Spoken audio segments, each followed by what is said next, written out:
संविधान के बारे में सभी को जानना चाहिए और वो समझें तो निश्चित रूप से ये दूर दूर तक बात पहुंच सकती है। आज के दिन का महत्व क्या है और आज का दिन कितना जरूरी है भारत के तमाम नागरिकों के लिए, ये बात यहाँ अब समझाई जा रही है और लोग समझने लगे हैं। हमारे साथ आनंद भालेराव जी हैं। ये बताएं कि आप किस पद पर हैं? जय भीम। मैं मराठवाड़ा जोन का प्रभारी हूँ बहुजन समाज पार्टी का, और टोटल 44 विधानसभा मेरे हाथ में है और 8 लोकसभा है। जी जी जी। ऐसा मैं प्रभारी हूँ मराठवाड़ा जोन प्रभारी का। जी जी। कई सालों से हम बहुजन समाज पार्टी का प्रचार प्रसार मराठवाड़ा में करते हैं और महाराष्ट्र में कार्य कर रहे हैं।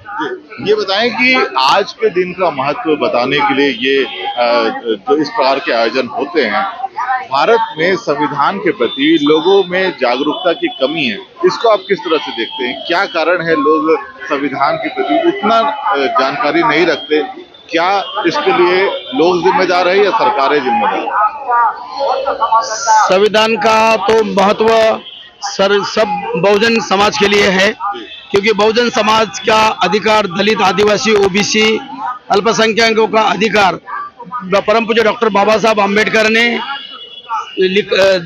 संविधान लिखकर दिया है, और वो हक का अधिकार हमने मालूम करने के लिए संविधान पढ़ना चाहिए, संविधान का प्रचार प्रसार करना चाहिए।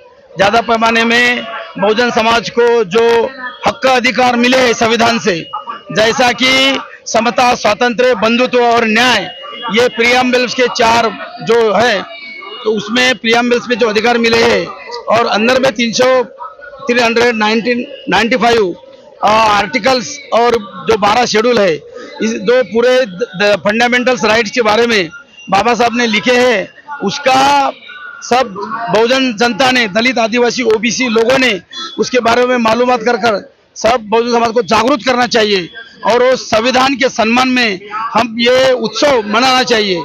क्योंकि जो 7 लोगों की जो समिति थी, परम पूज्य डॉक्टर बाबा साहब अम्बेडकर ड्राफ्टिंग कमेटी के चेयरमैन थे, उन्होंने खुद अपने 2 साल 11 महीने और 17 दिन में पूरा किया है, और 340 ओबीसी के लिए उन्होंने आर्टिकल लिखा, 341 एसटी के लिखा, अनुसूचित जमाती के लिए, और अनुसूचित जाति के लिए, शेड्यूल कास्ट के लिए 342 लिखा है।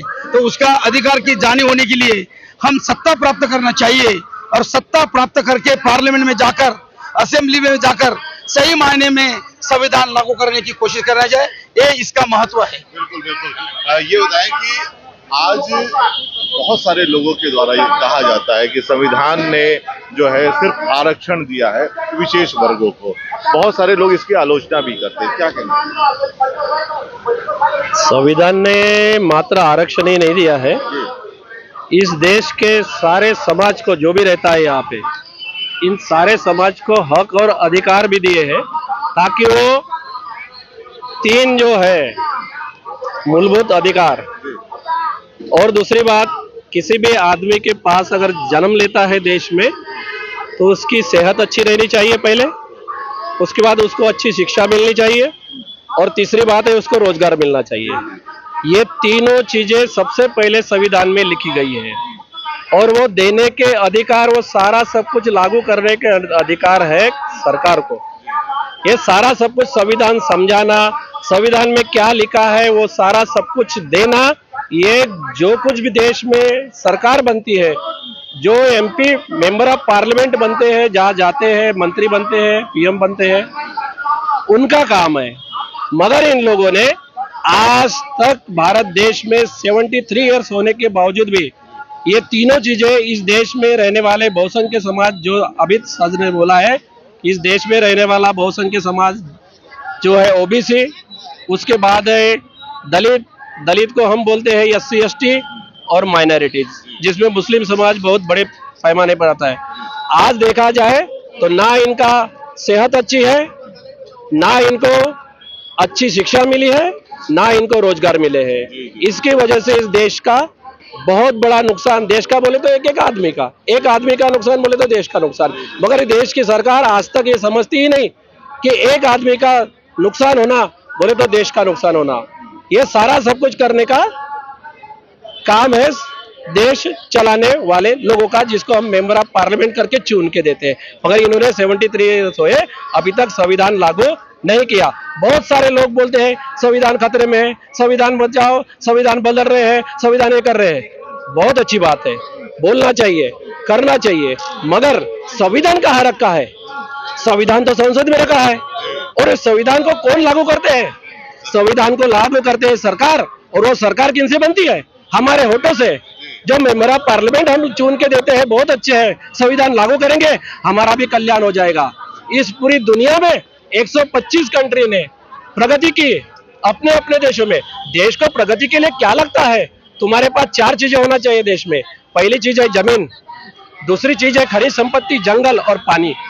ये सारी चीजें मुबलक प्रमाण में यहाँ उपलब्ध भारत देश में होने के बावजूद भी आज तक देश का विकास नहीं हुआ है। और फंडामेंटल राइट्स ये और बहुत सारे संविधान में जो लिखे हैं वो आज तक आम लोगों को बताया नहीं गया है। बताने का काम तो सरकार का था। सर ये लिखा है, हमारी सरकार आई तो हम ये करेंगे। क्या बताते हैं? कुछ नहीं बताते हैं। इसलिए अब अगर कोई बुद्धिजीवी है, चाहे ओबीसी में हो, एससी एसटी में हो, चाहे धार्मिक अल्पसंख्यक हो, उन्होंने समझना चाहिए कि संविधान अगर खतरे में है उसे लागू करना है। जो लोग संविधान को चलाने के लिए हमने दिए हैं वो अच्छे नहीं है, तो हमको करना चाहिए कि अभी सारा सब कुछ दारो मदार उनके ऊपर है। संविधान वहां रखा है, तो संविधान लागू करने के लिए इनको अभी तक 73 ईयर से हमने भेजे हैं, तो उन्हें लागू नहीं किया। सबसे बड़ा दुश्मन तो संविधान का है कांग्रेस, जिसने आज तक बहुत बड़े 55-60 साल सरकार चलाई, और उसके बाद बहुत सारे लोगों ने ओबीसी में खासतौर से बीजेपी के हाथों में सरकार दी, क्योंकि कांग्रेस ने ये सरकार लागू नहीं की, संविधान लागू नहीं किया। सबसे बड़ा गुनहगार तो कांग्रेस है। ये पगले लोग हैं जो भी बोलते हैं कि नहीं अभी कांग्रेस बीजेपी के हाथ में जाएंगी तो ऐसा करेंगे। अबे पहले तो सारा सब कुछ खेल बिगाड़ दिया है कांग्रेस ने, अभी तो बीजेपी बिगाड़ रही है और बोलते हैं बीजेपी कांग्रेस। नहीं, इस देश का खेल बिगाड़ा है मनुवादियों ने। जो मनुवादी कई पार्टियां चलाते हैं इस देश में, वो सारा सब कुछ समझ के अभी संविधान को अगर कोई बचा सकता है, कोई आदमी नहीं बचा सकता। कोई डॉक्टर चांगदेव शेंडे कोई भी आदमी नहीं बचा सकता, चाहे कोई भी हो, चाहे आरएस प्रवीण हो, चाहे कोई भी हो, उनको बचा सकता है मात्र हाथी। और इसलिए हमारे जैसे आरएस प्रवीण जैसे और बहुत बड़े ऑफिसर लोग इसके पीछे लगे, हाथी के पीछे। किसके पीछे लगे? हाथी के पीछे। वो हमें मालूम नहीं कुछ, हमें सिर्फ हाथी मालूम है, और हाथी ही बचा सकता है देश के संविधान को और एक एक आदमी को। इसलिए मैं आपसे गुजारिश कराऊंगा कि सबसे पहले हाथी और हाथी, ये बात नहीं है। मैं 5 साल स्टडी किया और उसके बाद अभी बहुजन समाज पार्टी का 2 महीने हुए प्रदेश का सचिव बनाऊं। इसलिए नहीं कि हाथी ही सिर्फ संविधान को बचा सकता है। इसलिए धन्यवाद, जय भीम। डरने की क्या बात है? डरने की क्या बात है? आपको बता दें कि संविधान न सिर्फ उन लोगों की रक्षा करता है जिन लोगों के हक अधिकार की बात उसमें कही गई है, वो उन लोगों की भी रक्षा करता है जो संविधान से नफरत करते हैं। ये बात यहाँ निश्चित रूप से चरितार्थ होती है, क्योंकि इसी चौक पर हम आपको दिखाएं कि बहुत सारे ऐसे पंडाल लगे हुए हैं जहां पर लोग अनशन के लिए बैठे हुए हैं। ये वो जगह है जहां पे अलग अलग संगठन के लोग यहाँ पर कहीं अनशन कर रहे होते हैं, अपनी मांगों के लिए यहाँ पर भूख हड़ताल कर रहे होते हैं। बहुत सारे ऐसे यहाँ पर पंडाल लगे हुए हैं जहाँ पे कई दिनों से लोग अपनी मांगों को लेकर यहाँ पर अनशन कर रहे हैं, भूख हड़ताल कर रहे हैं, यहाँ पर धरने पर बैठे हुए हैं और ये संविधान के माध्यम से अपने हक अधिकारों को मांग रहे हैं। यहाँ पे काफी सारे ऐसे लोग हैं। क्या कहना चाहेंगे आज के दिन पर? आज के दिन यही संदेश देना चाहती हूँ। सबसे पहले मैं मेरा परिचय बताना चाहती हूँ। बहुजन समाज पार्टी की मैं महिला विंग की उपाध्यक्ष हूँ जिले की, और मैं यही संदेश देना चाहती हूँ कि एसटी एससी ओबीसी को आज के दिन अगर बचाना चाहते हैं तो सिर्फ संविधान, और संविधान सबके हित के लिए बना हुआ है। बाबा साहब ने 2 साल 11 महीने 18 दिन और 395 कलम लिख के सबके लिए, भारत वर्ष के लिए, भारत लोग भारत के लोगों के लिए, समाज के हित के लिए धर्म निरक्षक ये सब जो बाबा साहब ने संविधान लिखा है सबके लिए, तो फिर यही संविधान बदलने की बात क्यों कर रहे, जबकि सबके हित की बात संविधान में छिपी हुई है। जो आज का जो सबसे बड़ा ग्रंथ है वो है संविधान, तो इनको तो सर पे उठा के लेके जाना चाहिए सब लोगों ने, और इनकी तो पूजा करनी चाहिए, इनका आदर करना चाहिए, क्योंकि जो एक एक कलम उसमें लिखी है वो सबके हित के लिए। हाथी को जो हम चुन के लेके जाएंगे संसद में, तो वो सिर्फ संविधान के लिए ही लेके जाएंगे, यही हमारा आखिरी संकल्प है। यही बात बोलती हूँ। जय भीम, जय भारत, जय संविधान। बहुत बहुत धन्यवाद। और दर्शकों, आपको बता दें कि यहाँ पर आसपास काफी सारे लोग हैं जो अलग अलग क्षेत्रों से आए हुए हैं और यहाँ पर संविधान के इस पर्व को मना रहे हैं। इस नागपुर के इस संविधान चौक से आज के इस विशेष दिन पर कैमरा पर्सन अंकित सरकार के साथ मैं सुधीर कुमार।